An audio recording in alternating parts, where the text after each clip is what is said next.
As soon as the British declared war on Germany in 1939, they immediately started mobilizing troops from the Commonwealth. Men from all over the empire joined the British forces to contribute to the fight. Among them were the Gurkhas.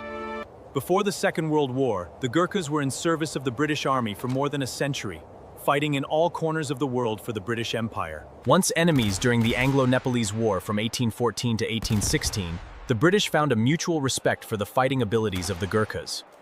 And large numbers volunteered for the British Army afterwards. They came from the Kingdom of Nepal, a small country in the southern slopes of the Himalayas, working as farmers and shepherds. Life in such a rough environment made them into tough soldiers who never questioned orders and did not see retreat as an option. Their motto was, "Better to die than be a coward." Better to die than be a coward. Being among the finest soldiers in the entire empire, the British Army recruited Gurkhas whenever reliable manpower was required. Among the Gurkhas were several tribes that are considered more warrior-like than the others. But in times of war, men from other less martial tribes were being recruited as well. During the war, nearly 250,000 Gurkhas were recruited by the British in more than 40 battalions. In addition to the 8 battalions of Nepalese army that also entered the war on the side of the Allies. Being a part of the British Indian Army in the first years of the war, the Gurkhas were deployed to the British Middle East territories, such as Iraq and Syria, And to northern Africa, where they fought against the Axis forces.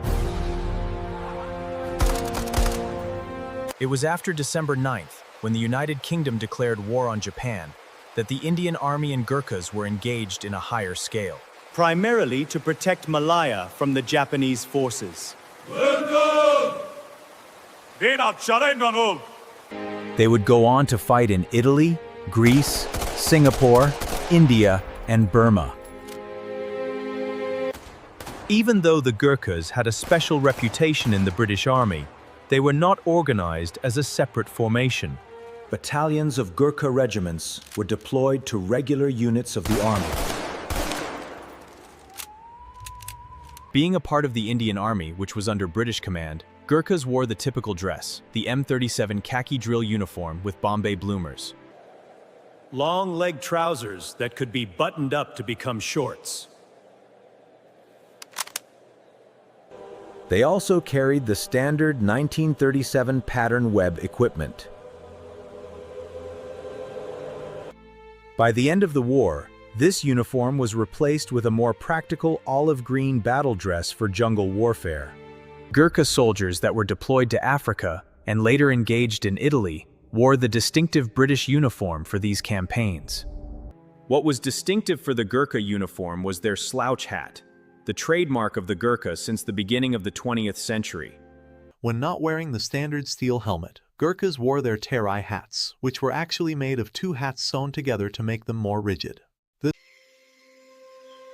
Hats were wrapped with a light puggaree and were worn tilted to the right side. Being incorporated in army units, Gurkhas were equipped with standard British weapons such as the Lee Enfield No. 4 rifle and Bren light machine gun, and American weapons such as the Thompson M1928 and M1A1 submachine guns. However, each Gurkha carried a close combat weapon of his own, a weapon that was distinctive to his Himalayan nation. More famous than their terai hats were their kukri knives. Kukris were the Gurkhas' favorite close combat weapon and were carried in almost every assault. On numerous occasions, Gurkhas attacked the enemy with a rifle in one hand and a kukri in the other. Kukris were designed to be cutting knives, their length varying from 16 to 18 inches. They are distinctive for their forward curving blade, which is sharp only on the lower concave side. A legend goes that the shape of the blade resembles the shape of Nepal. Gurkhas were very skillful with their kukris, and were known to have inflicted severe damage in close combat on the enemy by using only these knives. Because of this, kukris gained an almost mythical status, with many stories told about them. One of the most famous kukri legends was that a Gurkha has to spill blood every time he took out his kukri from its scabbard. Therefore, if a Gurkha took out his kukri just to show it to someone, he would have had to cut at least his thumb in order to respect the tradition. The Gurkhas proved to be fearless and ruthless warriors in combat. They never questioned orders and always fought vigorously, no matter how strong the opponent or how important the battle. Their attack was always followed by the battle cry, Ayo Gorkhali, meaning, the Gurkhas are upon you. 12 Gurkhas were awarded the Victoria Cross for gallantry against the enemy during the war. More than 43,000 Gurkhas lost their lives fighting alongside the British Army during World War II. What would you do if 1,600 heavily armed soldiers surrounded your position? Most of us would wave the white flag faster than you can say, "I surrender." But for the legendary Gurkha warriors of Nepal, surrender isn't in their vocabulary. In this video, we're diving into the extraordinary story of the Gurkhas. The mountain warriors so formidable that even their aim stopped. No! Seriously, that actually happened. The year was 1814. The British Empire, having gobbled up huge chunks of India like an imperial Pac-Man,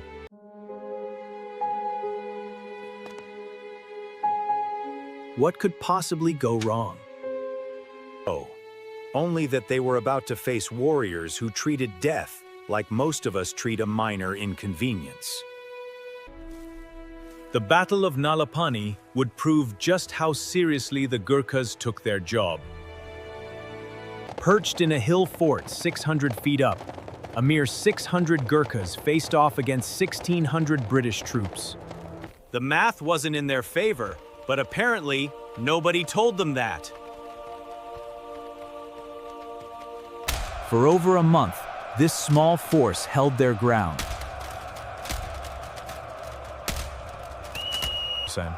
By the end of the first assault in late October, 35 British soldiers were dead and 228 wounded, taken. That's right, even Gurkha civilians were giving the British Empire a headache. As British artillery slowly picked them off, the Gurkhas still refused to surrender.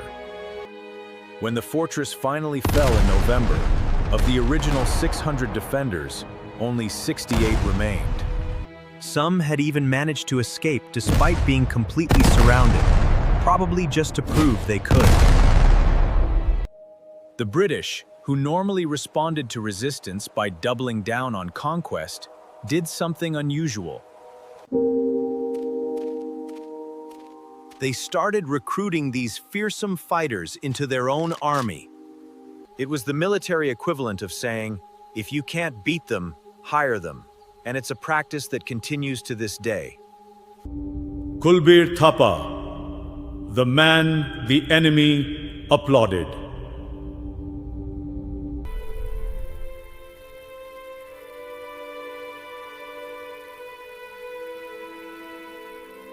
There, his unit of the 2nd Battalion, 3rd Gurkha Rifles, had the delightful task of clearing German trenches while wearing gas masks. Not exactly optimal fighting conditions.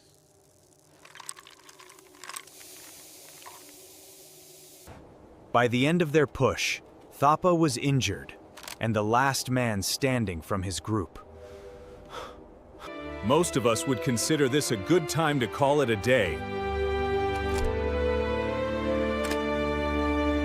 But Thapa spotted a wounded British soldier from the 2nd Leicestershire Regiment. "Hold on, I'll help you." Thank you. Despite the soldier's pleas to leave him behind, which would have been the sensible thing to do, Thapa stayed with him all day and night.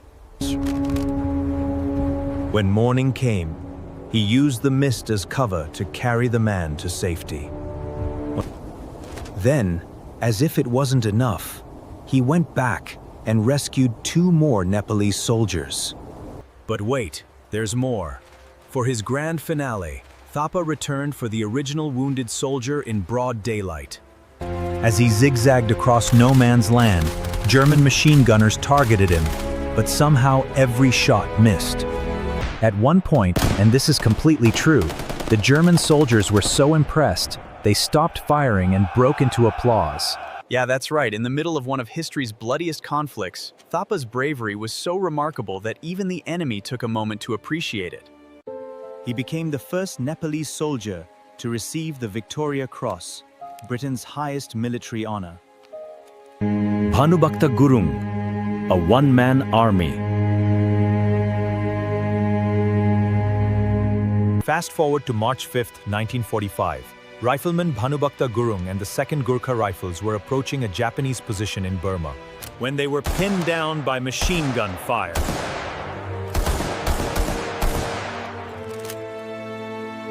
Then a sniper started picking them off from a tree 75 yards away. Most people's reaction would be to get lower and to the ground, perhaps dig a hole with their bare hands. Not Gurung. He simply stood up as casual as if he were ordering coffee and shot the sniper dead.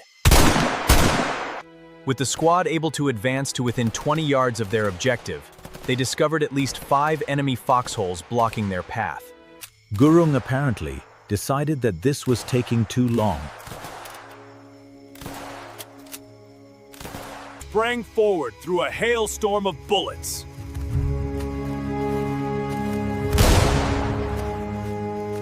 What followed was essentially the 1940s equivalent of a video game boss run.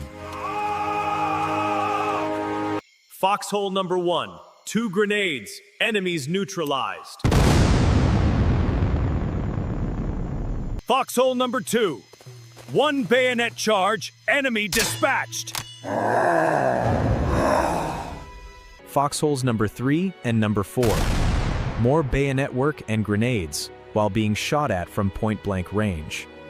But the final boss, a light machine gun position with 3 soldiers, remained.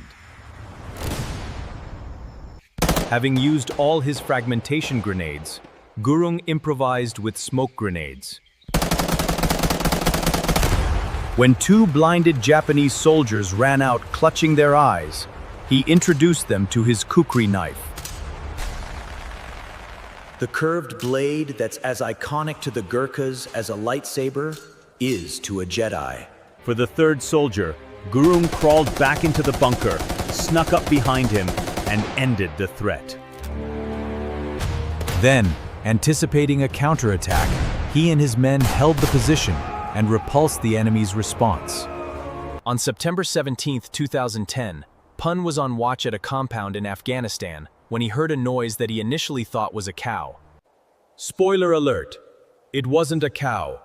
It was Taliban fighters setting up an IED at the compound gate. What followed was 17 minutes of pure action movie material, except this was real life. Alone in the pitch black, Pun fired 250 machine gun rounds, emptied 6 magazines from his rifle. When they got too close for conventional weapons, he beat them away with the machine gun tripod. Throughout the fight, he motivated himself by shouting, "Marchi Talai," Nepalese for, "I'll kill you." When the dust settled, 3 attackers were dead, and the rest had fled. A wise decision when facing a Gurkha. From the mountains of Nepal to battlefields across the world, the Gurkhas have built a reputation as some of the most formidable warriors on the planet. Their motto might as well be, death before surrender, but preferably the enemy's death. What makes these stories even more remarkable is that these weren't superhuman giants.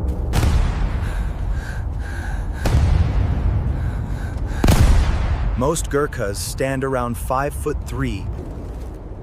What they lack in height, they make up for with courage that seems to defy human instinct.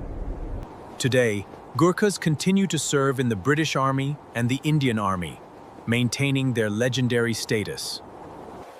The rigorous selection process to become a Gurkha remains one of the toughest in the world. With thousands of young Nepalese men competing for just a few hundred positions each year. So the next time you're faced with overwhelming odds, remember the Gurkha way. Stand your ground! Face the enemy!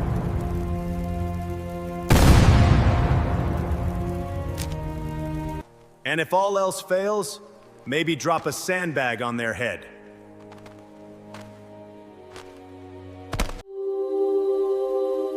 The Gurkha, who took on 200 soldiers with only one hand,